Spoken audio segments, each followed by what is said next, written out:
think it's afternoon for you. It's 6 p.m. in Turkey, and I'm almost out of champagne. But cheers! It's Oh, so after it's 7 5. hours. So it's 7 hours. So Okay. yeah, it is Cheers to my 6 p.m. water. in Turkey. Yeah, this is the furthest time zone away from home I've ever been. Like it's wild. Well, what was Hawaii for you? That was 5? Oh yeah, yeah, it could be Hawaii. I guess maybe in going I this couldn't east, east, so furthest east you've been. furthest east I've been. Yeah. I tell you, I'm excited because you're kind of doing like some similar ports that I'm doing in August. Oh, So okay. Okay. It's nice and cool. Nothing says it says cool temperatures like Turkey in August. no, right. So I'm low key afraid, but so I haven't seen any pictures of the retreat in your Instagram story. Well, it's funny you say that because this ship does have a retreat on board. It's a you have to reserve it. It's like a private area. So if you guys don't know, I'm on Seabourn's Encore, and they really do have an area of the ship called the Retreat, That's funny. and you reserve cabanas, and so they reserved it for us yesterday for a few hours. It was very nice, but there is the retreat on the ship.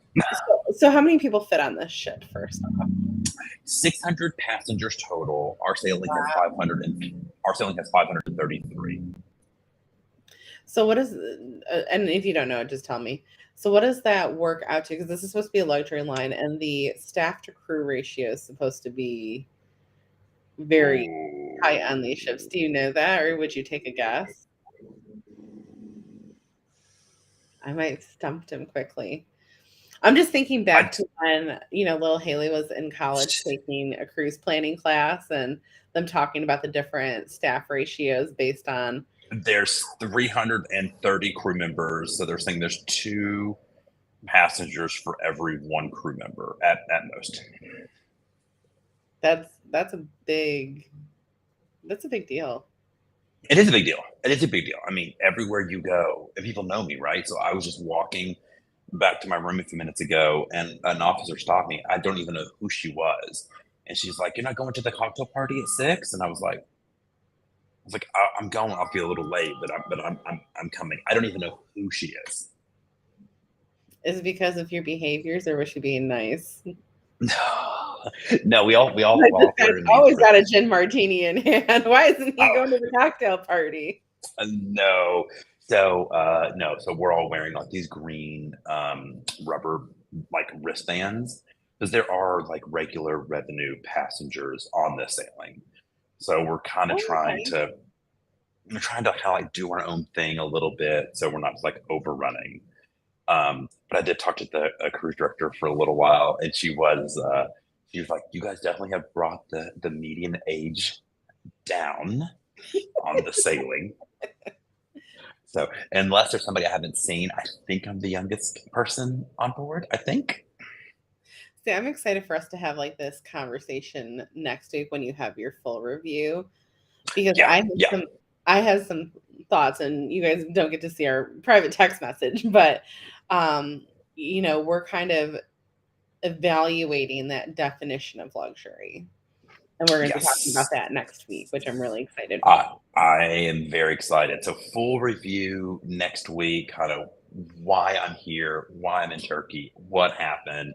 So full review next week. So I have a cocktail show to get to, or cocktail hour to get to. So let's get to the news. All right. Starts good. If you guys don't know who we are, this is Jason Poole, travel planner extraordinaire with Cruise Planners. I'm Haley. I run a hotel sales support company and I have a travel blog, Thank but you. we got a time crunch. Let's go. All right. So this was exciting news. So if you guys try to recall back to the pre-COVID days, the before times, Four Ro- score. all right, Royal was really trying to double down in Asia. Remember, they were building new ships for Asia. Remember, Quantum of the Seas was in New Wonder was York for like, there, right? yep. Yep. Remember Quantum was in New York for like 6 months, went to Asia.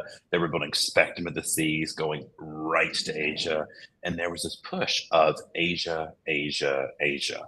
Well, Royal Caribbean announced they're returning to China in April of next year with the Spectrum of the Seas. And that's going to be great. It's finally going to be doing what they made it to do.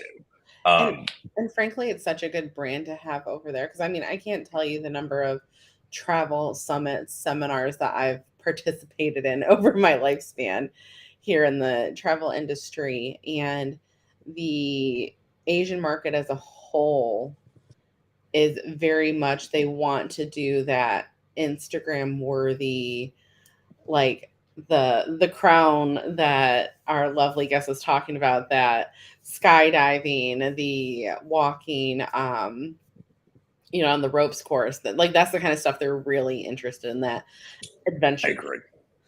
I think that's going to be a big hit over there, and I just think they have not seen anything like that to that scale. So I think that'll be. I I think hope they love it. I hope they. I think they're gonna love it. So I'm excited about hearing about this next piece from you. Yeah. So Lyft.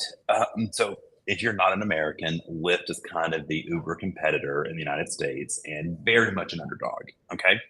I personally always use Lyft because we get Sky Miles when we order Lyfts. So I always order Lyfts. I'm just gonna give you that look. Um, but I really do always order Lyfts. But so Lyft came up with this really great idea, and they're debuting it at just a couple major airports, LAX and O'Hare for right now. So instead of like landing, getting your bag, going to the area, and then ordering your car and waiting another 20 or 30 minutes, Lyft is saying, hey, order your car the moment you land. We will use our software, determine where a car is going to be. So the goal is the moment you step outside to the pickup area, the car is just a moment or two away.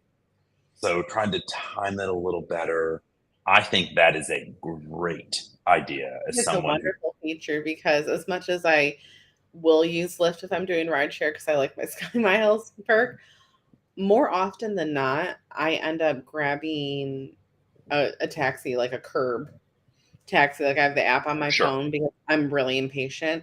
And after I've flown all day, the last thing I want to do is go stand in a pile of people with all my luggage and sometimes with my husband and child in tow, having to walk to East Jesus to the ride share pickup I get lot. it. Zero I get it. desire. So that I think is fantastic. I agree. I think that is a neat idea. Okay. Haley, take it away. So Disney World launched some summer savings. So we've all seen articles where Disney has gotten very, very expensive. So some people think it's kind of put it out of touch. Summer months are low season for Disney, one of Disney's lower crowds. So there's always some really good pushes. Like we talked about last week, they're bringing back dining, all these things. But for summer, they are doing a 4-day single park pass, so not a hopper, for $99 a day. And that is a huge savings. So it works out to $398. The ticket itself normally would be like $550. So Okay. big, huge cost savings. The kicker is you cannot repeat parks and there's no park hopping. So you do end up going to the four major parks though. And there's also different resort saving deals. But this is I actually think a really, really good offer. It's similar to the cost of like what the military tickets are. Still not quite as good, but it's a great offer if you want to go sample. And plus, they're starting Wine and Food Festival at the end of July. Wow. Great. Great. And this one I Speaking, know makes you so happy. you guys know my pet peeve are resort fees. We talked a couple weeks ago about how I think it was Pennsylvania, maybe, had sued Marriott and said, hey, we told you to include resort fees in your pricing. It didn't. Pay a fine. Marriott is finally going to be including the fees in the night. Finally. So here's a I feel like Lizzo. It's about damn time. It is. I'm like, here's a victory for Like, I the work in rest of us. hotels and I hate the separate fees because even, when I get my employee rate, I'm like, ooh, $45 at the Conrad. And it's like, here's a $50 resort fee. And I'm like, oh, so it's, I mean, still a great rate, but Right? No, no, absolutely, absolutely. All right. So here is a question of the day. So we all remember Lorette's bringing on with you about this, Jason. The before times, we remember what cruising was like in the before times. There's a lot of people that say cruising is worse now. So I just thought that would be a fun conversation to have for a few minutes. Haley, do you think cruising is the same? Is it better post COVID or is it worse post COVID? You go first. I think it's a blend of all three. Okay. So I think in general, the being on a cruise is the same. Like, most of the activities are the same now. That's all the same.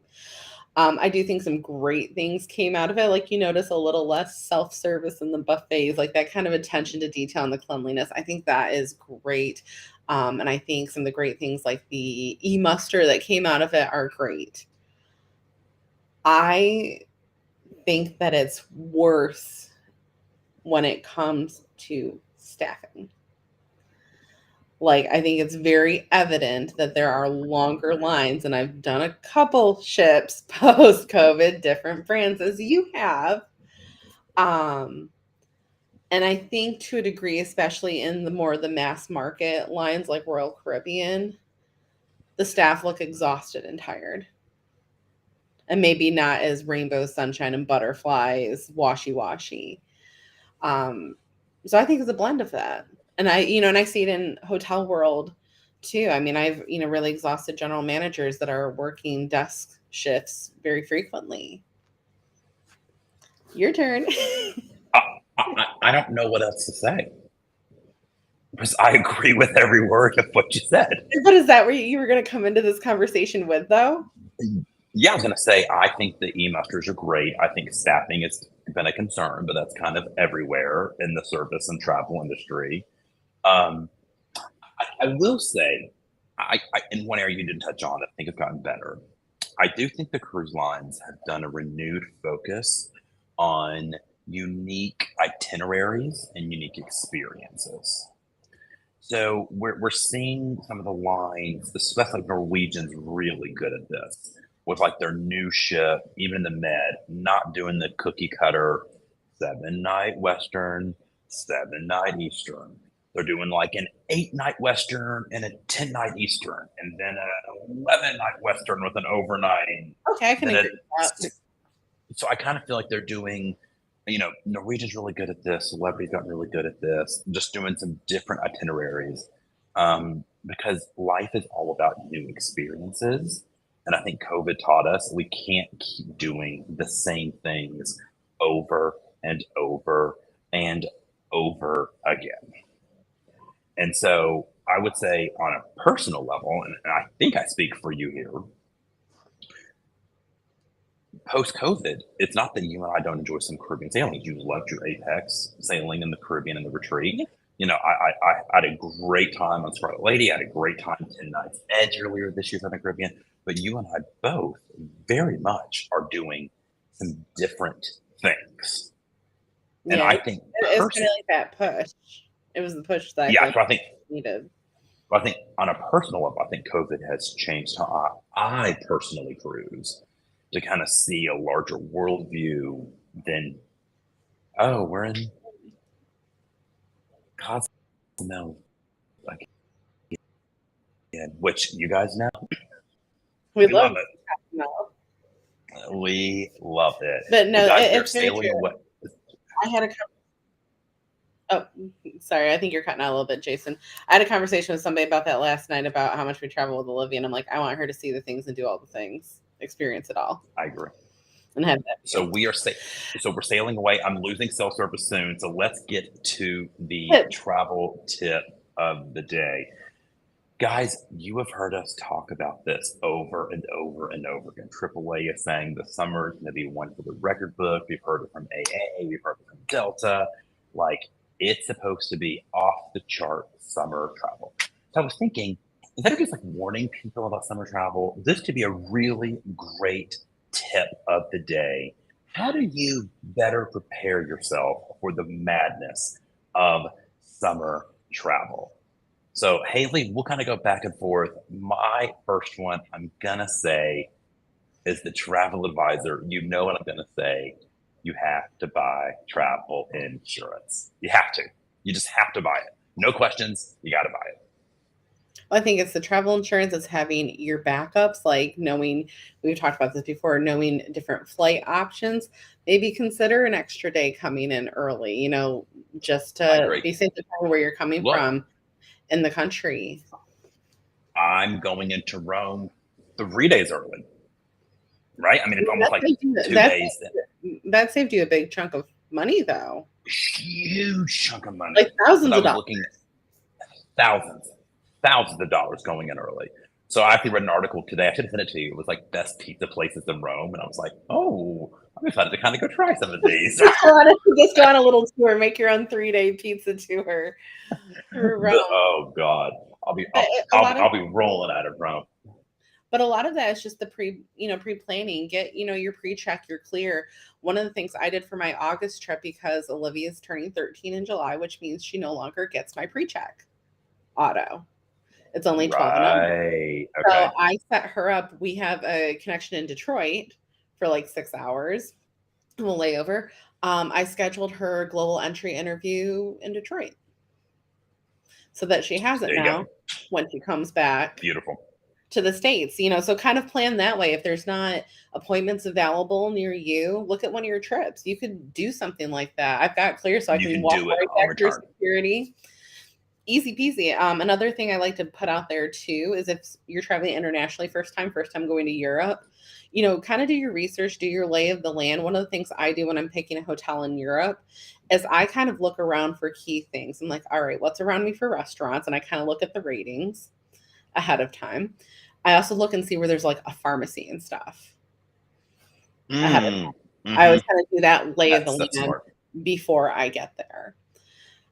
That And is kind of smart. just, I play around in Google Maps a lot and just kind of been like, okay, here's this, here's my hotel, what's around it, like those are mine. Anything else you want to add in there? I, I I would say you kind of said everything. I mean, I know you kind of brushed over Clear, but look at your credit card. You might get Clear for free or a discount on, even though you have pre-check on those peak summer travel days.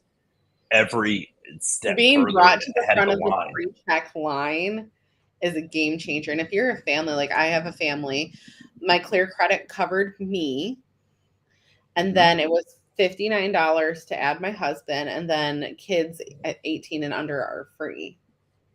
Right, right. So I one mean, buy it's covers the family if you're a family that's yeah. traveled decently. And be patient.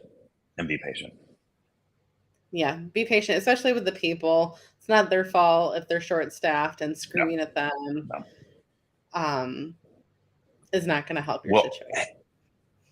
Well, Haley, I hate to run. I have got to get to this cocktail party they're hosting for us. I'm already late, but guys, thank you so much.